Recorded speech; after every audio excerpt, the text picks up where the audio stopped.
My wife is crying in our driveway, clutching a plastic tub stuffed with our underwear, while a total stranger in a navy blazer is swapping out the locks on my front door. Yeah, you heard that right. My own house. There's this blinding yellow flyer taped to our window. Bold black letters screaming, "Eviction HOA Action." It's flapping in the wind like it's proud of itself, like some kind of smug canary come to mock us. The lady in the blazer looks me dead in the eye, and with a voice that could freeze motor oil says, "This is private property now." Right then, as if on cue, my sprinkler system kicks on and sprays her shoes, a little act of defiance from the universe, I guess. My wife just sobs harder. Our furniture's tossed all over the lawn like a clearance sale. Our daughter's stuffed animals scattered everywhere. My toolbox dumped in the flower bed, wrenches catching the sunlight, as if daring someone to pick a fight. Then I hear at the rumble 3 matte green trucks pulling into our cul-de-sac, engines purring like a military convoy on a mission. Out jump 12 Marines, not in combat gear, but working in perfect, crisp formation. They set up traffic cones with such precision you'd think the president was about to land. Suddenly, everything goes silent. My neighbors freeze on their porches. The only sounds left are my wife's sobs and a wind chime that, honest to God, seems embarrassed to even exist right now. Let me back up a sec. Name's Nolan Price. I live on Maple Key Court in Hawthorne Crest, a picture-perfect subdivision where people weaponize hydrangeas and treat lawn height like it's an Olympic sport. I'm a logistics contractor, former Marine married to Tessa and Dad, to a toddler who thinks doorstops are the world's greatest percussion instrument. None of this started today, obviously. It all kicked off when I was out of town on a job in Boise. That's when Beverly Clean, our HOA president, picture helmet, hair pearls at dawn, a voice that sounds like she's reciting tax code to a muffin, decided we were in material non-compliance. Our crimes. According to her, a non-conforming security camera, which, by the way, was aimed at our own driveway and didn't even see the street. My pickup truck was next. She called it a commercial vehicle, even though there's no logo, nothing, just my regular work truck. And the final straw. Our front door was the wrong shade of white eggshell, not summer cloud, which as far as I can tell is also white, but $30 more expensive per gallon. While I was away, Beverly started treating the HOA rulebook like it was the Declaration of Independence, flagging violations left and right, writing us up for daily fines in fonts so big you'd think she was printing ransom notes. $50 for the camera, $75 for the truck, $100 for the door. The mailbox was stuffed with letters every day, each one angrier than the last.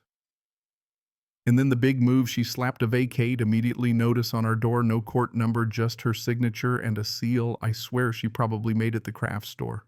Tessa called me hysterical. Beverly told her the HOA had summary authority to seize our home.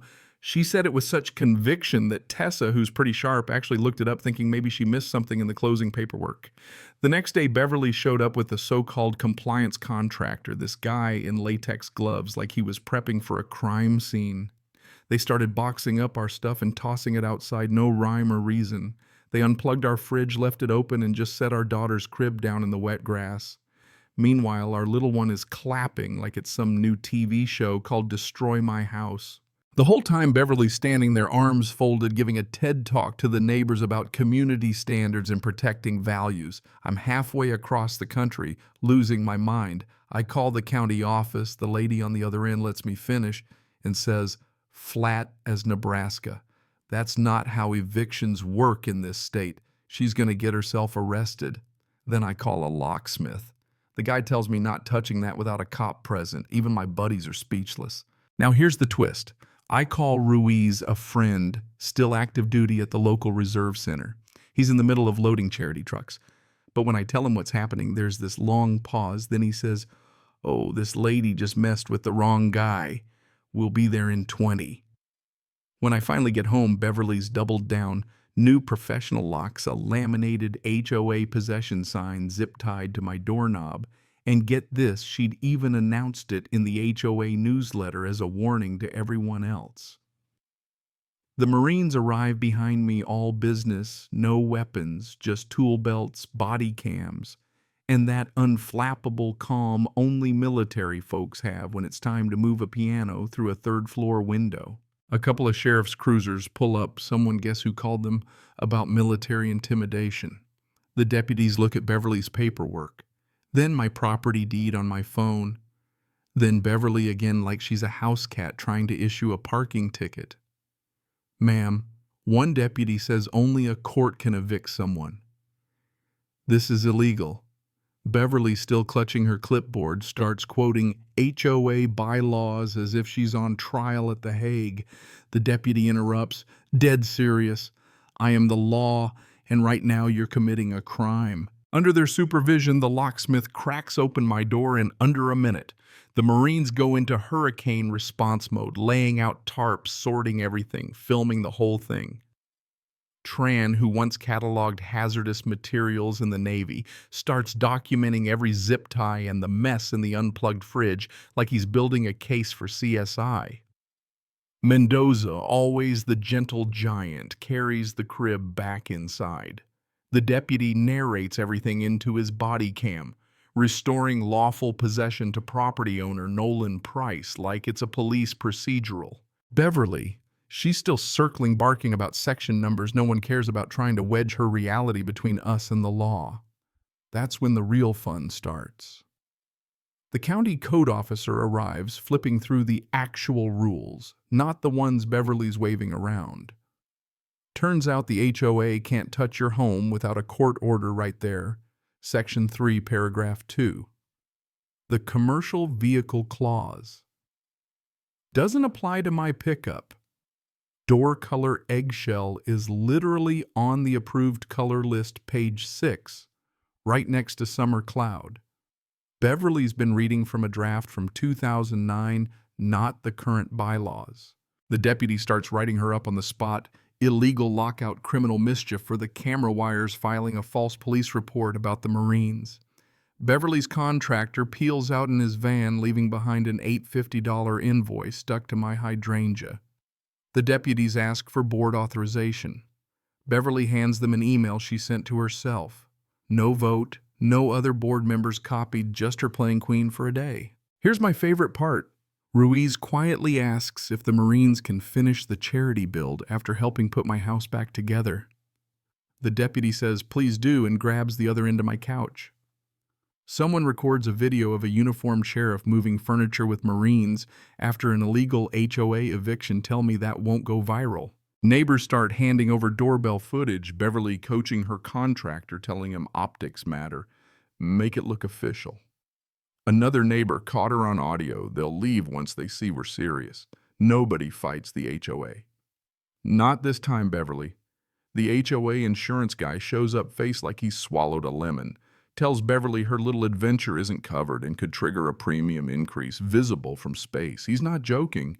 Might even drop the whole neighborhood. We reset the house Marine-style crib, secured fridge, restocked with food. Neighbors brought over toddler, reunited with her sacred doorstop. Ruiz hangs a plaque he'd carved Semp, her home. My wife laughs for the first time all day, then starts ugly crying. The whole cul-de-sac starts clapping. An old guy fined once for his mailbox being too tall shakes my hand and says, thank you. Beverly tries to give a speech about order and precedent. The deputy reads her Miranda rights instead. The applause drowns her out. 3 days later, the emergency HOA meeting packs out the clubhouse. Every homeowner shows up. Beverly gets booted as president, unanimous vote. She's barred from the board for 5 years, stripped of any enforcement power. The county prosecutor files criminal charges, illegal eviction mischief, false report. The judge gives her a restraining order 200 feet from my property, especially the doorknobs. Even the courtroom cracks up. Civil court awards us $23,000 damages, legal fees. Every spoiled item from our fridge. The HOA has to run a Know the Law seminar for all officers. First slide a photo of Beverly's zip tie on my door. She gets a special assessment for the insurance mess, $12,000 out of her own pocket. because she authorized it all by emailing herself. When the judge reads her sentence, Beverly goes white as the eggshell paint on my door and mutters, "But I was protecting property values." The judge doesn't even blink. Protecting property values doesn't give you the right to commit crimes, Miss Clean. So, there you have it. My house is safe, my family's home, and Maple Key Court learned a hard lesson about power and consequences. But tell me, do you think HOA boards should have the right to play judge and jury? Or does there need to be a bigger reckoning? Drop your thoughts below, share your own wild HOA stories, and don't forget subscribe for more real-life justice. Where are you watching from? I read every comment, every city. Let's talk about what community really means.